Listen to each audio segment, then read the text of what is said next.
Welcome to the part 2 of the video. Today also I will discuss some questions like I said related to reflexive pronoun and emphatic pronoun, and I will describe each and every question in detail. So if you want to know which sentence is reflexive pronoun and which sentence is emphatic pronoun, and if you want to know why they are like that, then watch the full video till the end. And now please keep on watching. Okay, let's look at the first example. Okay, Ria herself completed her homework. यहाँ पे Ria क्या है? Subject, right? Complete क्या है? Completed verb है और her homework क्या है? Object है, right? तो subject और object का equal to है या फिर not equal to है? Of course not equal to है, right? और यहाँ पे और एक defining factor देखो कि Ria जो subject है उसके बाद ही self word लगा हुआ है. तो मैंने क्या बताया था सब्जेक्ट के बाद सब्जेक्ट या फिर ऑब्जेक्ट के बाद अगर सेल्फ वर्ड लगे तो वो क्या होता है एम्फैटिक प्रोनाउन राइट तो ये क्या हो जाएगा एम्फैटिक प्रोनाउन ओके हमेशा याद रखना ये दो चीजें हमेशा याद रखना फर्स्ट तो क्या है कि सब्जेक्ट और ऑब्जेक्ट सेम नहीं होगा ओके एम्फैटिक प्रोनाउन में subject not equal to object और एक क्या है कि सब्जेक्ट या फिर ऑब्जेक्ट के बाद ही सेल्फ वर्ड लगेगा ओके ये याद रखना हमेशा हमेशा ये दो चीजें होगा एम्फैटिक प्रोनाउन देन देखो my house itself needs renovation अब बोलो माय हाउस क्या है सब्जेक्ट है नीड्स क्या है वर्ब है रिनोवेशन क्या है ऑब्जेक्ट राइट तो माय हाउस और रिनोवेशन में कोई सिमिलैरिटीज है नहीं है राइट माय हाउस एक सब्जेक्ट है और रिनोवेशन एक ऑब्जेक्ट है तो again subject not equal to object okay then देखो माय हाउस सब्जेक्ट के बाद ही इटसेल्फ वर्ड लगा हुआ है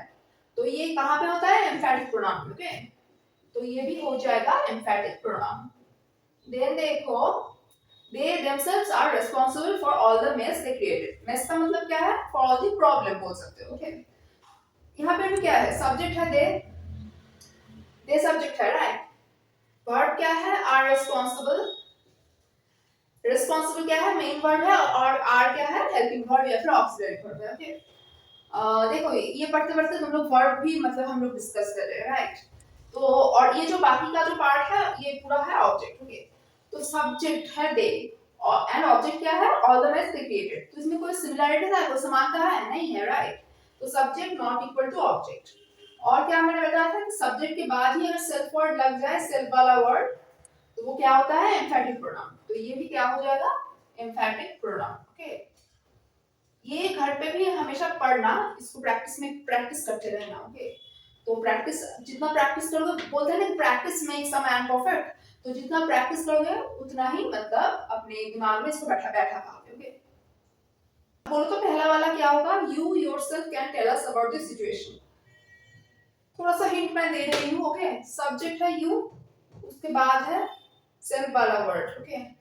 देन कैन है वर्ब कैन टेल कैन तो हैव मॉडल है देन टेल क्या है वर्ब है देन ये वाला पार्ट जो है ऑब्जेक्ट है सब्जेक्ट और ऑब्जेक्ट क्या सिमिलर है सब्जेक्ट और ऑब्जेक्ट सिमिलर नहीं है राइट सब्जेक्ट और ऑब्जेक्ट सिमिलर नहीं है और सब्जेक्ट के बाद ही सेल्फ वाला वर्ड है तो क्या हो जाएगा ये एम्फैटिक प्रोनाउन ओके ये हो गया एम्फैटिक प्रोनाउन ओके नेक्स्ट देखो क्या है they burned themselves while cooking